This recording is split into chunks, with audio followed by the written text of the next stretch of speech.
Olympus proudly presents Captain Julie Clark. I'm watching the Sun and Fun air show from Louisiana. Man, I've been waiting all day to see my boys flying out there at that air show. And my damn deep ass country home out here doesn't have a good signal. Not enough for live feeds. Bummer. I guess maybe it's a good day for some paraport maintenance. I think we're ready for rock and roll now.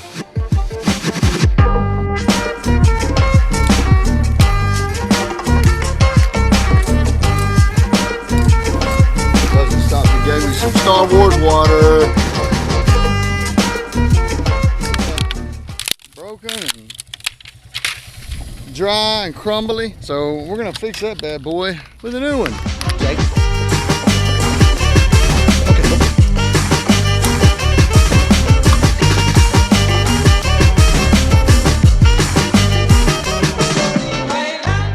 Now we got a new wind indicator. See how the wind's shifting? Okay, and then it lulls. Look, it's going the other way. Look, bam, it's coming back. It's an indicator it's gonna be pretty bumpy. Of course, then it dies down. Watch this, maybe this is a thermal breaking off. Let's see what happens.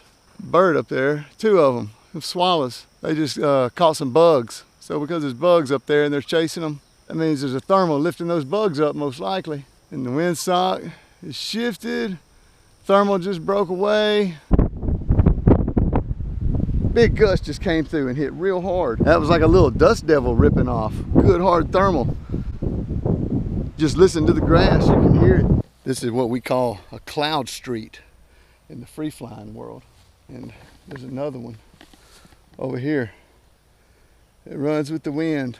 When you get under one of those lift lines like that, you could just glide and glide and glide. Question came up on the YouTube channel. Can you explain to the new guys what you're looking for before you go flying? And I always start with a windsock. Now look at the windsock for a little while. Strong and out of the southwest. Windsock sticking straight out. That's strong wind. Now it's flipped around completely to the southeast. So that was a 90-degree shift and it looked pretty quick too. Straight out of the south now. Strong gust coming through out of the southeast. Buzzards. Birds are probably one of your better indicators. Yeah, never called myself a bird watcher until I became a paraglider pilot. Well, what are the wings looking like? If they're tucked in and they're bobbing and weaving, man, you can expect it's gonna be strong and turbulent. If they're fully outstretched and you see their fingers sticking out, the little feathers at the tips of their wings, probably pretty gentle. That's probably one of your biggest reads on flying, is just watching the birds. Eagles are fun to fly with. I've flown with a bald eagle, a few red-tailed hawks. And I'm feeling it, man. I'm holding my arms out and I'm just feeling the air move by me. What's it feel like? Does it feel bumpy? I wouldn't want to fly today in a place that has rotor. I would go maybe out to a bigger field. In fact, we could go on a field trip. We could go over to the local airport. It's got a long north-south strip, but you want to check your forecast, and that's what we're fixing to do. Local airport, the closest airport that has actual readings, in this case is Minden, Louisiana. 5:55, which was 11 minutes ago, it shows 8 gust and 18. So they're getting the same things we're getting here. All right, see, that's not looking proper for flying. I'm gonna look at the hourly forecast and see what the predictions are over the next few hours here. Yeah, I see them dropping off over the next hour. The last 45 minutes before dark, there's gonna be a substantial drop off. The gusts are supposed to drop. Next, I'm gonna check winds aloft. I'm gonna see what it's doing way up high off the last sounding that they let up. Those are balloon releases, weather balloon releases. We're gonna look at that data now. I've also got it bookmarked. Aviationweather.gov, that's what you're looking for. 3,000, it was 180 at 2.5 at 6,000 feet.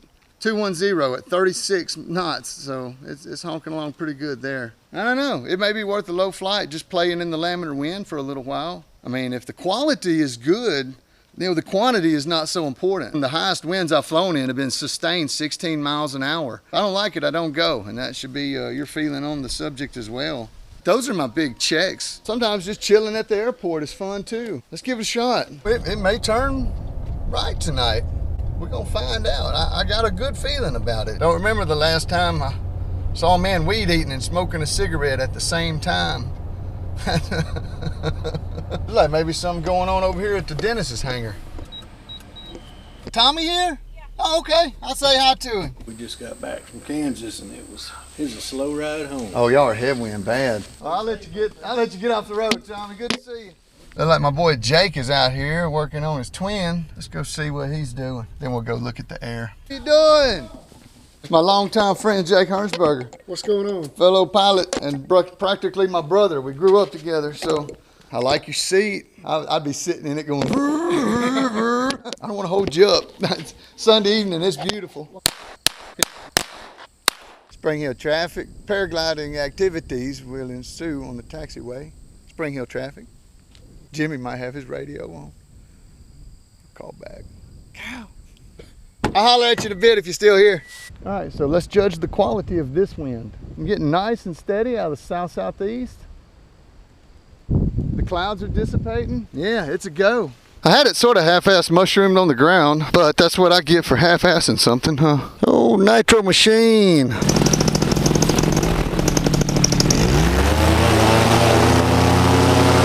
All right, it's so worth it. Turn around here and see what Jake's doing. He's probably out by the hangar watching. Ooh, that downwind run. Jake and Tommy. I feel the bumps in it. I feel the gust. Let's creep low over here by the windsock. And there's some bumps. Rotor from those trees ahead of me there. If anything closer than that and lower, you're going to be in big rotor. Maybe there's a little lift band coming off of these trees here. Oh yeah, there's something. Heck yeah. Same throttle, I'm climbing. There's Dorchey Bridges. Oh, I don't want to get too low by these trees over here on the east. Oh man, check out that sunset. I have a preference. I like to feel the glider. I like to let my hands rest on the toggles. And I can feel what's going on. I feel it in my legs too. My whole body is hooked to this thing. That's why a good harness with a lot of feedback, I really like these low to mid hang points. Do a couple of swings, huh? Woo.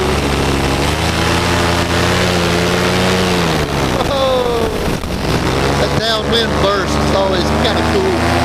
That end of the wind isn't as dramatic. Get a little altitude.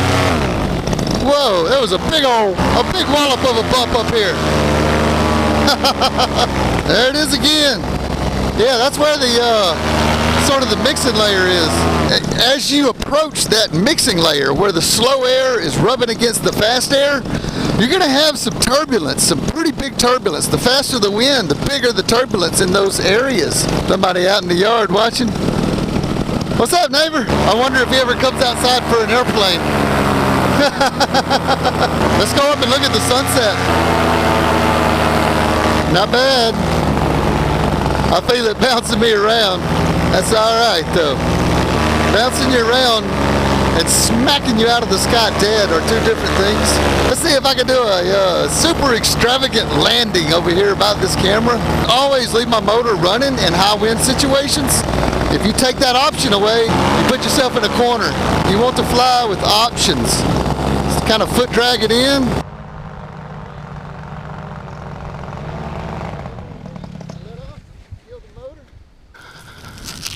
Turn around and drop this sucker down to the ground. Yeah.